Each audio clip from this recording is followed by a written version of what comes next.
The apartment across from Dr. Elena Vasquez's office had decent sightlines and rent cheap enough that no one asked questions when Dominic paid 6 months in advance with cash. He'd been watching her for 19 days, learning her patterns with the methodical attention that had kept him alive through 12 years and 43 contracts. She arrived at her office at 8:30 every morning. Left at 6:15 in the evening.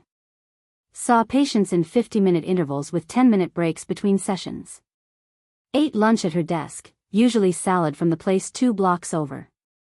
She was 42 years old, divorced, no children, and according to the file his employer had provided, she'd successfully deprogrammed 17 former operatives from various intelligence agencies and private military contractors. Deprogrammed was the word they used, but Dominic understood what it really meant. She was teaching trained killers to feel again. To question. To walk away from the only life they knew how to live. His employer considered her a threat to operational security, and threats had to be eliminated. The contract was worth $200,000, which was more than usual, and Dominic suspected the premium reflected how dangerous she'd become. Not physically dangerous. Ideologically dangerous. The worst kind. He'd planned to complete the contract on day 21. Quick. Clean. Make it look like a robbery gone wrong. But on day 17, something changed. Dominic had placed audio surveillance in her office during one of her lunch breaks, standard procedure for understanding a target's routine, and he'd been listening to her sessions while he watched her through his scope. At first it was just noise, background information he catalogued without really processing. But then he started hearing the voices of the people she was treating, and something in those voices made him listen more carefully. The first one that caught his attention was a man named Victor.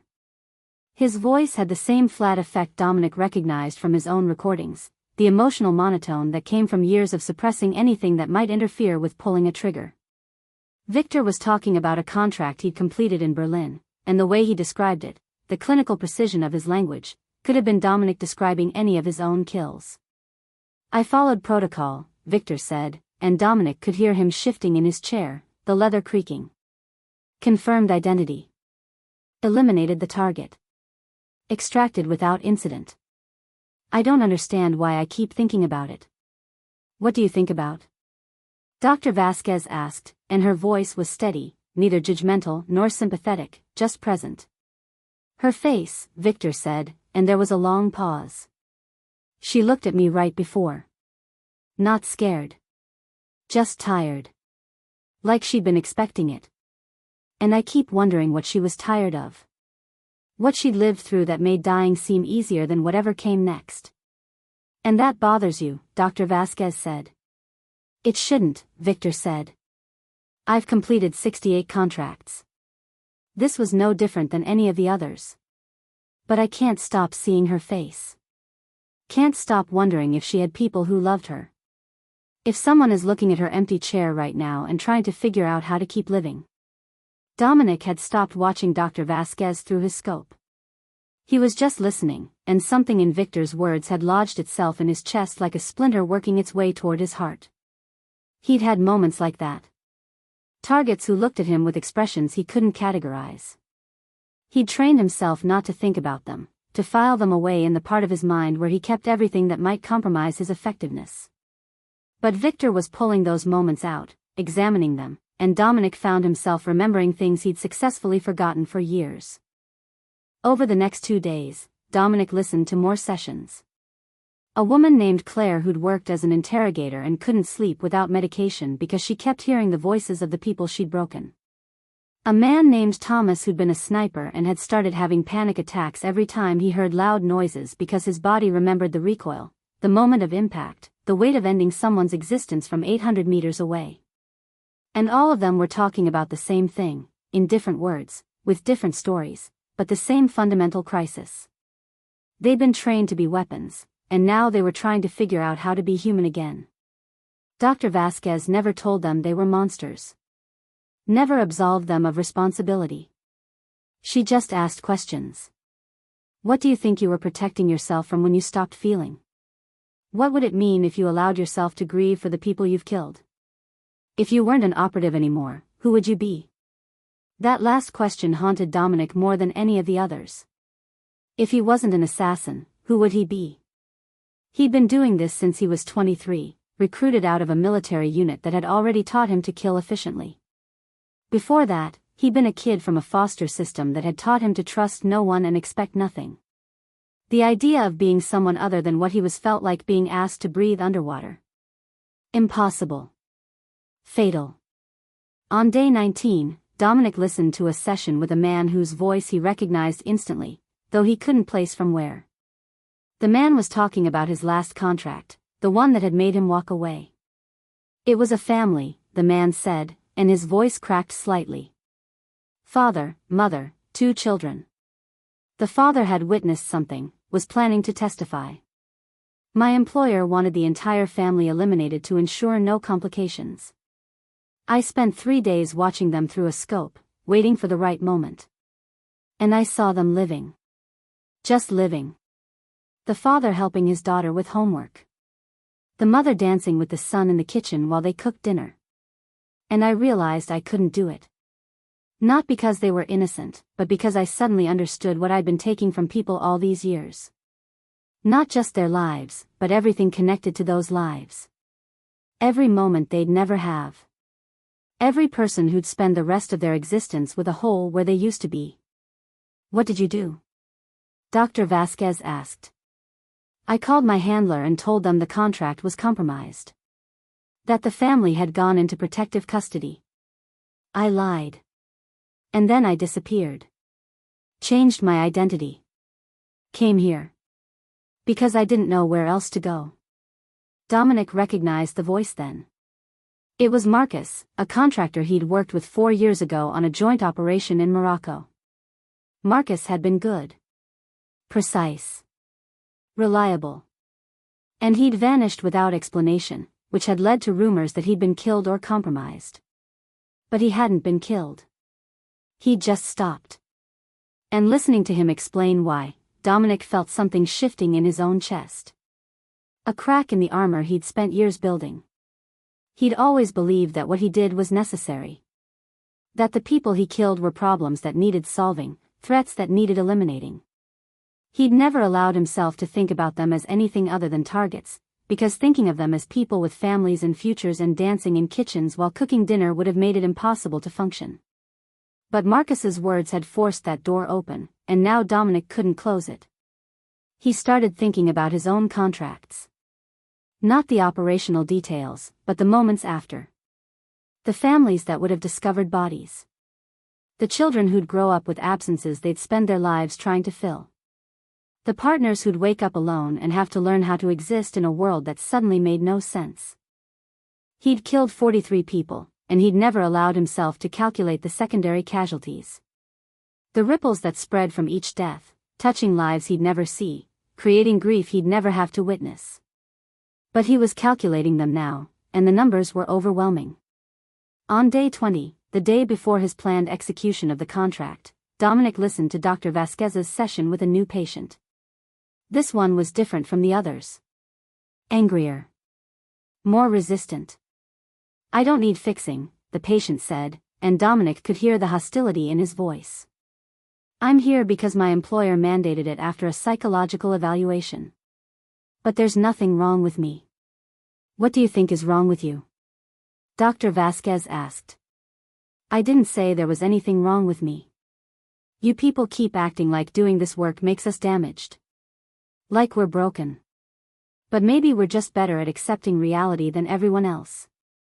People die. That's the only guarantee in life. We just facilitate the process for people who've been marked for removal. Marked by whom? Dr. Vasquez asked. By the world. By circumstances. By people more powerful than them who've decided they're inconvenient. And you're comfortable being the instrument of that decision? Comfort is irrelevant, the patient said. I'm effective. I complete contracts. I survive. That's all that matters. Dominic listened to this exchange and recognized his own thoughts from years ago, the justifications he'd built to insulate himself from the weight of what he was doing. And hearing them spoken by someone else, hearing the brittleness beneath the confidence, he realized how hollow they were. The patient wasn't comfortable. He was terrified. Terrified of feeling. Terrified of stopping. Terrified of discovering that if he wasn't an effective instrument of death, he might be nothing at all. Dr. Vasquez let the silence stretch, and then she said something that made Dominic's hands start shaking. What are you protecting yourself from by believing that?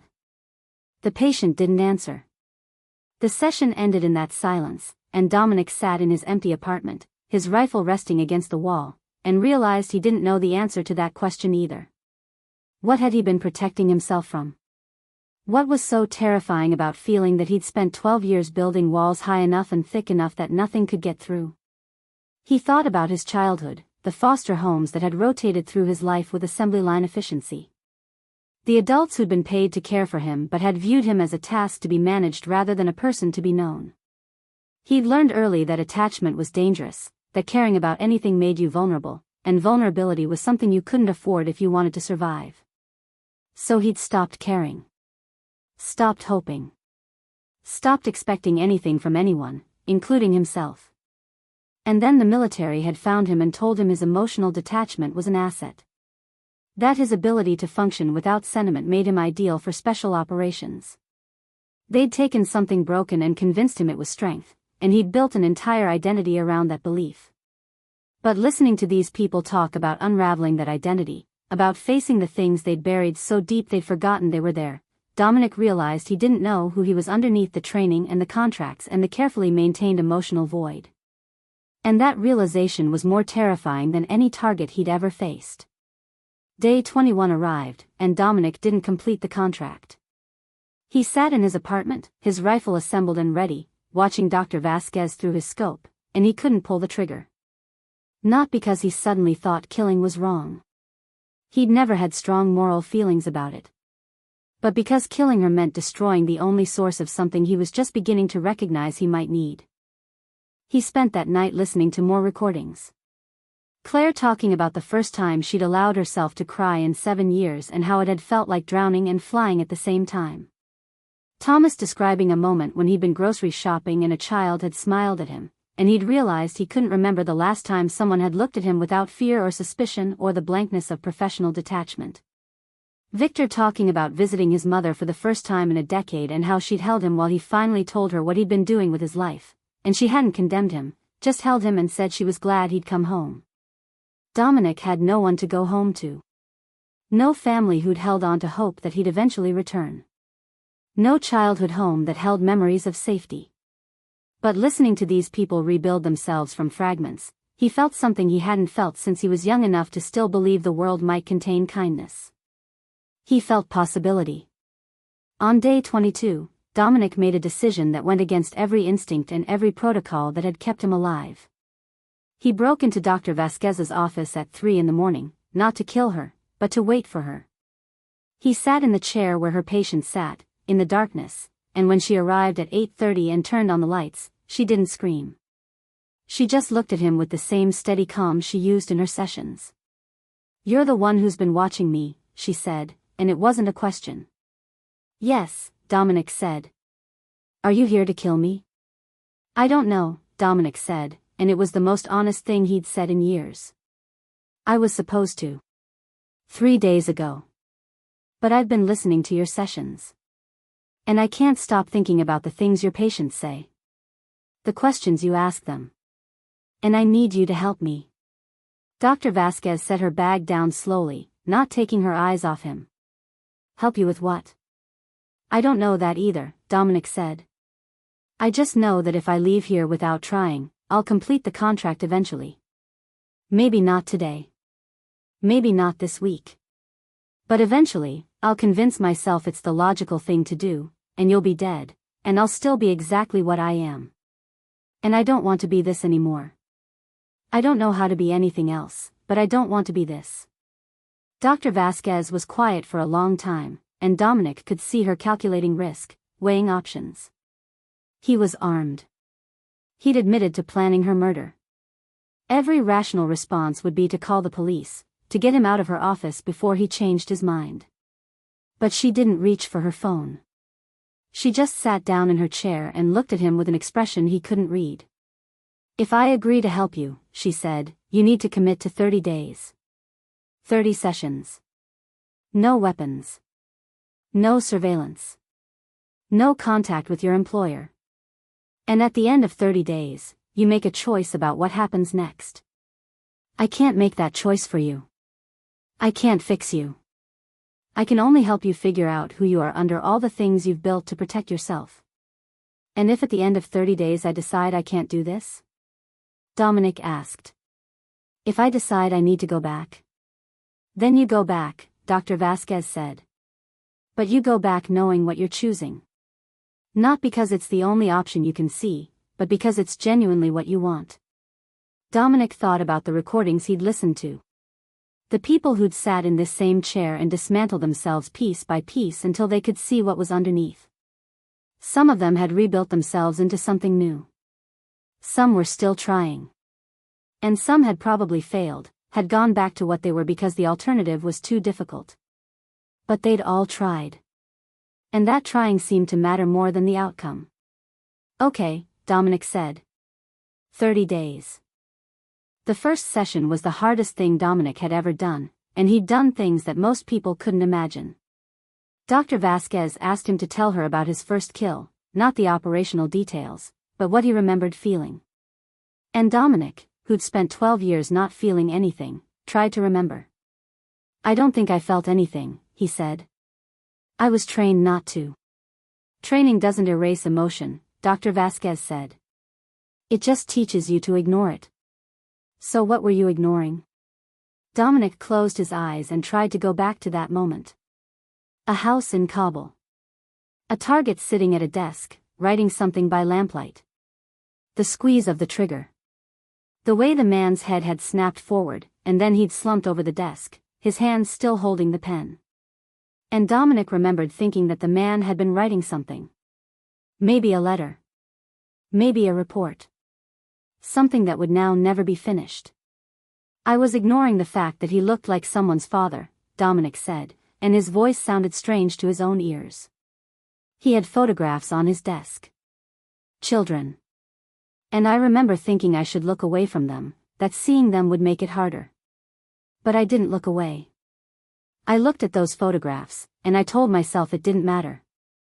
That he'd made choices that led to this moment, and I was just the consequence of those choices. But I think I was ignoring the fact that it did matter. That I'd just taken someone's father, and those children in the photographs would grow up with a space where he used to be. And how does it feel to acknowledge that now?" Dr. Vasquez asked. "Like I'm drowning," Dominic said.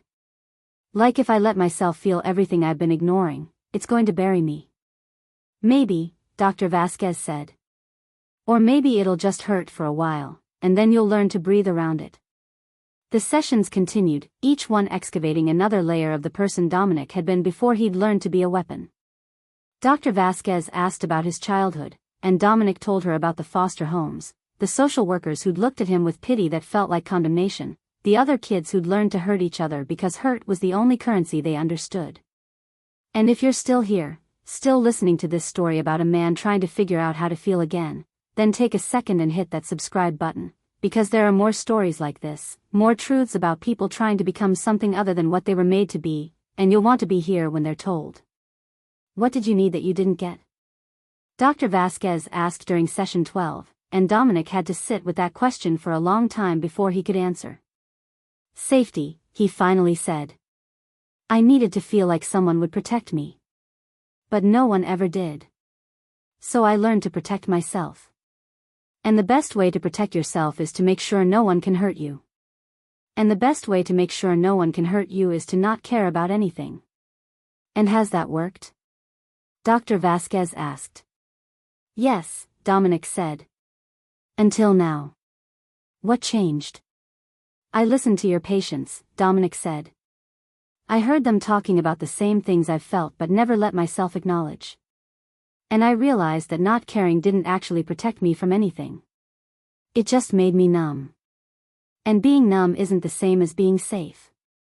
It's just being nothing." By session 20, Dominic was starting to understand the architecture of his own psychological construction. The way he'd built walls between himself and the world. The way he'd convinced himself that being effective was the same as being valuable. The way he'd turned his trauma into a qualification rather than something that needed healing. And understanding it didn't make it easier. If anything, it made it harder, because now he could see all the mechanisms he'd used to survive, and he could see how they'd been killing him slowly, making him into someone who existed but didn't live. Dr. Vasquez asked him during session 23 to do something that felt impossible. She asked him to imagine being someone his child self would have felt safe with. Dominic tried. He closed his eyes and pictured himself at 7 years old, small and scared in another new foster home, wondering how long it would take before these people decided he was too much trouble. And he tried to imagine an adult version of himself walking into that room and making that child feel safe. But he couldn't picture it. Because he didn't know what safety looked like. Didn't know what words you'd use or what actions you'd take to make a frightened child believe the world contained protection. "I can't," Dominic said, and his voice broke on the words. "I don't know how to be that person." "Why not?" Dr. Vasquez asked. "Because no one ever was that person for me," Dominic said. "And I don't have a template. I don't know what kindness looks like when it's real. I only know what it looks like when people are paid to perform it." And in that moment, something in Dominic broke. Not cleanly, not cathartic, but messy and painful and irreversible. He started crying, and he couldn't stop, and Dr. Vasquez didn't try to make him stop. She just sat there while he came apart, while 12 years of carefully maintained emotional control disintegrated, and he grieved for every person he'd killed and every part of himself he'd killed to become someone who could kill without hesitation. When he finally stopped, when the crying had subsided into exhausted silence, Dr. Vasquez asked him another question. "If you can't imagine being safe, can you imagine wanting to be safe?" And Dominic realized he could. For the first time in his adult life, he could imagine wanting something other than survival. He could imagine wanting to wake up without calculating threats. Wanting to meet someone's eyes without analyzing whether they were a danger. Wanting to exist in the world as something other than a weapon waiting to be deployed. "Yes," he said. "I can imagine that." "Then that's where we start," Dr. Vasquez said. The remaining sessions became less about excavating the past and more about constructing a future. Dr. Vasquez asked Dominic what he'd want his life to look like if he walked away from everything. And Dominic, who'd never allowed himself to want anything beyond completing the next contract, found himself describing things that felt absurd in their simplicity. A place to live that felt like home instead of a tactical position. Work that didn't require killing. Maybe a dog, something that depended on him in a way that wasn't about violence. Friends, though he didn't know how to make those. Maybe eventually someone to love, though that seemed furthest and most impossible. "Those things aren't absurd," Dr. Vasquez said. "They're what most people want. Connection. Purpose. Safety. You've just been trained to believe they're incompatible with who you are." "Maybe they are," Dominic said. "Maybe I've done too much. Killed too many people. Maybe I don't deserve those things." "Deserve is an interesting word," Dr. Vasquez said. "It suggests that some people earn the right to be human and others don't. But being human isn't something you earn. It's something you are, whether you've honored that or not. The question isn't whether you deserve to build a different life. The question is whether you're willing to do the work it takes to build one." On day 29, the second to last session, Dr. Vasquez asked Dominic what he was most afraid of. "That I'll try this," Dominic said. "That I'll walk away and try to build something different, and I'll fail. That I'll discover I'm not capable of being anything other than what I've been. And then I'll have lost everything, the identity I had, the skills that kept me alive, the certainty that at least I was good at something, and I'll have nothing to replace it with." "That's a real risk," Dr. Vasquez said, and Dominic appreciated that she didn't try to reassure him with false promises. Some people try to change and can't. Some people realize that what they were, even if it was destructive, was at least familiar. And familiar is powerful, even when it's painful. But Dominic, you've already changed. The person who walked into this office 29 days ago couldn't cry. Couldn't imagine wanting safety. couldn't acknowledge that the people he killed mattered. You're not that person anymore. The question isn't whether you can change. You already have. The question is what you're going to do with that change. Dominic left that session and walked through the city for hours, not going anywhere, just moving. He thought about his employer, who would be wondering why the contract hadn't been completed. He thought about the other contractors he knew, people who'd successfully avoided thinking too deeply about what they did. He thought about Marcus and Victor and Claire and Thomas and all the other voices he'd heard in Dr. Vasquez's recordings, people who'd made the choice to try something different. And he thought about his child's self, the 7-year-old in the foster home, and he wondered what that child would think of the man he'd become. Would that child be proud? Relieved? Horrified? And more importantly, what would that child want him to do next?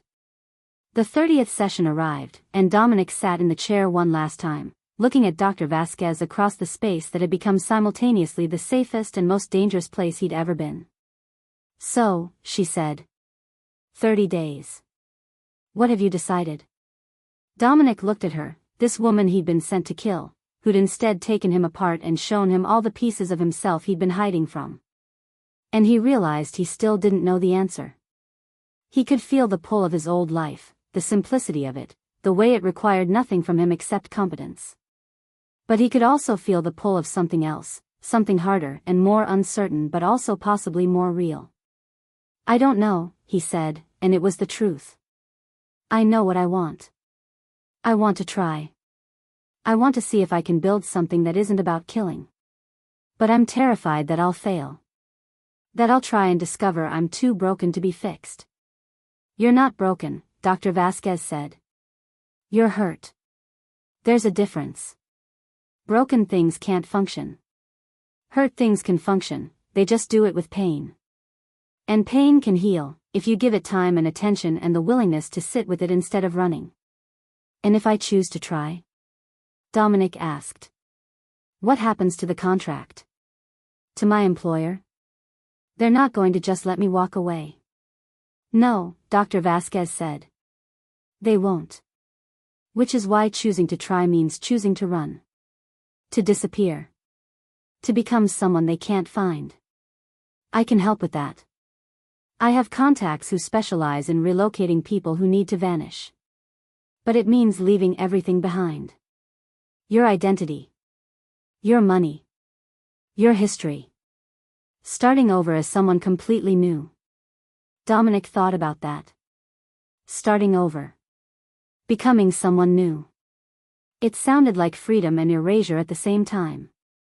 He'd spent 30 days learning who he was underneath the assassin, and now he was being asked to bury that person under another identity, another name, another fabricated history. But maybe that was what change required. Not just stopping being one thing, but actively choosing to become another. And if I go back? Dominic asked. If I decide I can't do this? Dr. Vasquez was quiet for a moment, and then she said something Dominic hadn't expected. Then you go back. And eventually, you complete the contract on me. Because that's what your employer will require as proof that you're still reliable. And you'll kill me, and you'll bury what happened in these 30 days the same way you've buried everything else. And you'll keep being what you've been. Until one day you can't anymore. Until the weight of it finally breaks you in a way that can't be fixed. You're not afraid of that? Dominic asked. I'm terrified, Dr. Vasquez said, and for the first time, Dominic heard vulnerability in her voice. But I made a choice to do this work knowing the risks. I've helped 17 people walk away from lives like yours. And if helping you means I become the 18th casualty, then at least I died trying to do something that mattered. Dominic looked at her, really looked at her, and saw the courage it took to sit across from someone trained to kill and offer them hope instead of judgment. And he wondered if he had that kind of courage. If he could choose uncertainty over the terrible certainty of his current life. The session ended, and Dr. Vasquez stood, extending her hand. Whatever you decide, she said, thank you for trying. Thank you for letting me see who you could be. Dominic shook her hand, feeling the warmth of her skin against his, and realized it was the first human touch he'd experienced in years that wasn't tactical or transactional. Just a hand. Just connection. Just acknowledgement that he was a person worth knowing. He left her office and walked back to his apartment. His rifle was still there, broken down and stored in its case. His phone had 17 missed calls from his employer. And on his kitchen counter was the address Dr. Vasquez had given him, a contact in Montreal who could provide new documents and a new life if he chose to take it. Dominic stood in his empty apartment, looking at the rifle and the phone and the address, 3 different futures represented by 3 different objects. And he realized that this was the moment everything had been building toward. Not the sessions with Dr. Vasquez. Not the revelations about his childhood or his kills or his inability to imagine safety. This moment. This choice. This decision about who he was going to be. He could pick up the rifle. Complete the contract. Send his employer proof and confirm that he was still the weapon they'd trained him to be. It would be easy. Familiar. Safe in its terrible certainty. Or he could pick up the address. Walk out of this apartment and this life and this identity. Become someone new. Risk everything on the possibility that he could be more than what he'd been made to be. Or he could pick up the phone. Call his employer. Tell them the truth about what happened. Accept whatever consequences came from that honesty, knowing it would probably mean his own death, but at least it would be honest. 3 choices. 3 futures. And standing in the space between them, Dominic finally understood what Dr. Vasquez had been trying to teach him. That being human meant living with uncertainty. That courage wasn't the absence of fear but the willingness to choose even when you were terrified. That redemption wasn't about erasing what you'd done but about deciding what you'd do next. And if you've made it this far, if you've watched this entire story unfold and felt the weight of Dominic's choice, then do me a favor and hit that like button and subscribe to this channel. Because this is where I leave you with the same question Dominic is facing. What do you do when you discover you're not who you thought you were? When you realize the identity you've built is killing you slowly? When you're offered a chance to become something different, but taking that chance means risking everything? I don't have the answer. Maybe Dominic doesn't either. But the question is worth asking. And your presence here, watching this, thinking about it, that matters. So subscribe. Stay connected. Because there are more stories like this, more questions that don't have easy answers, and we're going to explore them together. Dominic stood in his apartment, the evening light fading through the windows, and looked at the 3 objects that represented 3 different versions of his future. And slowly, carefully, he reached out his hand toward one of them. But which one he chose, what decision he made in that moment, that's something I can't tell you. Because maybe the choice isn't the point. Maybe the point is that he was finally able to choose it all. That 30 days of facing himself had given him something he'd never had before. Not certainty. Not answers. Just the terrible, beautiful freedom of knowing he could decide for himself what came next. And whatever he chose, he'd have to live with it. The same way we all have to live with our choices. The same way you're living with yours right now, whatever those might be. Because that's what being human means. Not being perfect. Not being fixed. Just being someone who keeps choosing, even when you don't know if you're choosing right. Just being someone who keeps trying, even when trying feels impossible. Dominic's hand hovered in the empty air, and the apartment was silent except for the sound of his breathing, and somewhere in the city Dr. Vasquez was packing up her office and going home, not knowing if she'd see tomorrow. And the world kept turning with all its terrible uncertainty and fragile hope. And that's where this story ends.